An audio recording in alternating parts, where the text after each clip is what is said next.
ബഹുമാനരായ പ്രതിപക്ഷ നേതാവ് ശ്രീ വി ഡി സതീശൻ അവരെ ക്ഷണിക്കുകയാണ്. ബഹുമാനരായ പ്രതിപക്ഷ നേതാവ് ശ്രീ വി ഡി സതീശൻ അവരെ ക്ഷണിക്കുകയാണ്. ദയവ് ചെയ്ത് ആ പടക്കം പൊട്ടികളൊന്ന് നിർത്തണം എന്ന് അപേക്ഷിക്കുകയാണ്. പ്രതിപക്ഷ നേതാവ് സംസാരിക്കേണ്ടതുണ്ട്.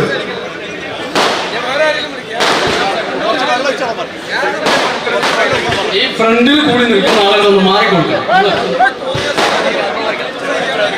ആ പടക്കം പൊട്ടിക്കലൊന്ന് നിർത്തണം. ഇനി പുതിയ പടക്കം പൊട്ടിക്കരുത്. വളരെ നിർബന്ധമായി പറയുന്നു, പടക്കം പൊട്ടിക്കൽ നിർത്തണം. ഈ സ്വീകരണം കൊണ്ട് തന്നെ ഒരു കാര്യം വ്യക്തമാണ്. വി ഡി സതീശൻ നയിക്കുന്ന ഈ യാത്ര തിരുവനന്തപുരത്തെത്തുമ്പോഴേക്കും അദ്ദേഹത്തിന്റെ യാത്ര ചെയ്യുന്ന ഈ രഥത്തിനടിയിൽ ഞെരിഞ്ഞമരുന്നത് ഈ പാതയിലെ മണൽത്തരികൾ മാത്രമാകില്ല, പിണറായി വിജയൻ സർക്കാരിന്റെ വാരിയല്ലുകൾ കൂടിയായിരിക്കും എന്ന് വ്യക്തമാക്കിക്കൊണ്ടാണ് ഇത് കടന്നു പോകുന്നത്.